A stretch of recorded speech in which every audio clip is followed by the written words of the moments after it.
So hello no, ngayon pag-usapan ito tungkol sa sinasabi ng ating Panginoon Kristo no na no one can serve two master. So ano ba ang ibig sabihin nito?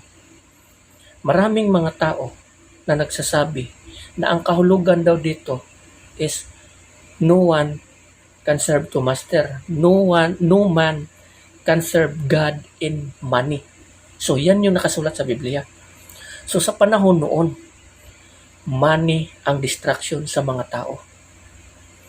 Money, mga bahay yan. Sa panahon ngayon, may nadagdag ng mga bagay na siyang dahilan upang tayo ay nadidrip.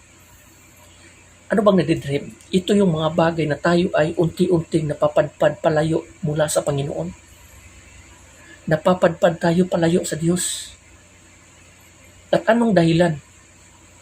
Sa mundong ito, maraming mga bagay na distraction na siyang dahilan upang tayo ay mapalayo sa Panginoon. Ano to? Una, siyempre, money, pera. Ang pera kasi, isa sa pinakapangunahing importante ng mga tao sa mundong ito. Yan ang pinaka-importante sa lahat. Pangalawa is itong gadget, internet and social media. Isa ito sa sumisira sa bawat tao. Isa ito na minsan tayo ay nai-hypnotize sa mga videos, mga post, at dahil dito yung isip at puso natin nakapokus at nakatuon dito sa mga bagay na yan. Nakatuon tayo, hindi natin alam or hindi natin namamalayan or hindi natin namamalayan na pala tayo, na tayo pala ay napapalayo na pala sa Panginoon. Dahil nga, kung hindi nyo alam, ang kapangyarihan ni Satanas ay andyan sa mga bagay na yan. No, so dapat nating bantayan lagi ang ating sarili. Kasi nga may mga pagkakataon na mga tao nahihypnotize sa atong tuwa, lagi na lang harap cellphone, hindi na mabubuhay kung walang cellphone. Tanggalan mo ng internet, mababaliw ang tao. Minsan kung ang cellphone naka-charge, hindi na mapakali yung tao. Malayo na tayo sa ating Panginoon. At ito ang dahilan kung bakit tayo ay napapalayo. Paano na lang kung mapuputol ang internet? Isa ito sa pinakamalaking distraction. Ang internet, hindi ko sinasabi na masama yan. Isa yan sa pinaka-importante o pangunahing importante ng bawat tao sa mundo nito ngayon. Lalo na sa mga trabaho. Pero dahil dito, dahil sa pagkaabuso ng mga tao, yung mga tao naaaliw, nalilibang, na-hypnotize sa mga post, sa mga videos na nakakatawa. So ito yung mga bagay na tao nadidrip, natatrap ka sa kapangyarihan ni Satanas nang hindi mo namamalayan na unti-unti ka na palang nalalayo. Kung nasaan ang mga bagay sa mundong ito na kinakaaliwan, hobbies ng mga tao, inaadikan ng mga tao, yun yung mga bagay na kanyang pinaglingkuran. Kasi nandyan nananatili ang kanyang puso. At dahil dito, you cannot serve God in social media. You cannot serve God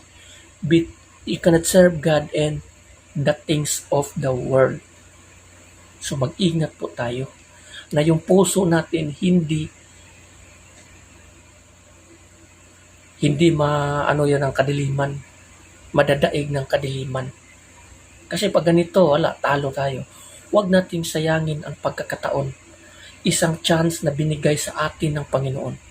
Alam nyo ba, na doon sa mundo ng mga patay, maraming mga tao at lahat ng mga tao doon humihingi ng isa pang pagkakataon sa Panginoon. Isa pang pagkakataon upang magbago sila. Ngunit wala ng chance. Dito sa mundong ito, binigyan tayo ng ating Panginoon ng isa pang pagkakataon. Isang chance upang tayo ay magbalik sa Kanya. Upang tayo ay lumayo sa kadiliman at mamuhay sa liwanag. Iiwan ang kasalanan at gawin natin ang matuwid. Gawin natin ang mga bagay na kinalulugdan ng Panginoon at iwan natin ang mga bagay na di gusto ng Diyos. Ito yung mga chance na binigay sa atin ng ating Panginoon to repent of all our sins. Kasi nga, tinubos tayo ng ating Panginoong Jesucristo sa krus. Ngunit, sinayang ito ng mga tao. Sinayang ng mga tao. Hindi nila pinahalagahan ang kamatayan ni Kristo sa krus. Bagkus, instead, patuloy pa rin silang gumagawa ng kasamaan, kadiliman, addictive. Ang gadget kasi, isa itong nakaka-addict. Kung hindi ka lalayo dyan, kung hindi ka gagawa ng paraan upang makalayo ka sa trap ng pagiging addicted sa mga social media, hindi mo na alam. Para kang isang isda na nakuha sa isang pukot ng mananagat or mangingisda or fisherman. So mag-ingat po tayo.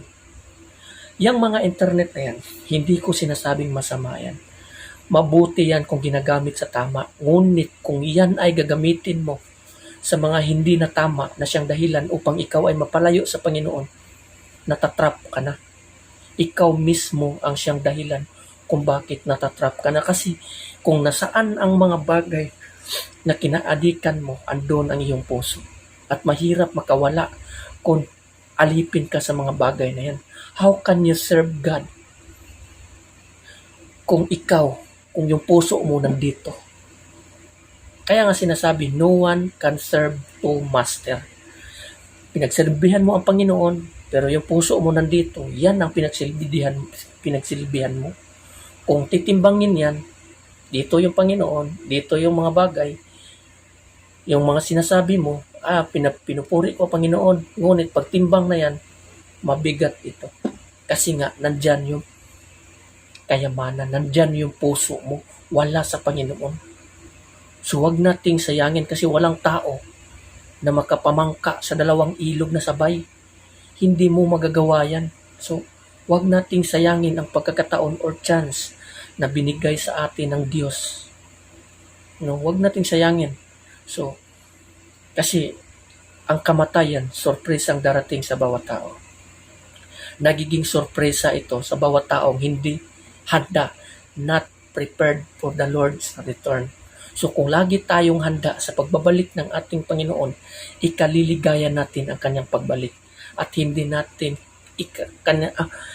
katatakutan ng kamatayan ang pagbabalik sa ating Panginoon sa Kristo. So sana lalayo tayo sa kadiliman at magbalik loob tayo sa Panginoon at mamuhay sa matuwid na daan ayon sa kanyang kalooban, at mamuhay sa liwanag ayon sa kanyang kalooban. So hanggang dito na lang. Maraming salamat, Elvis Ibon.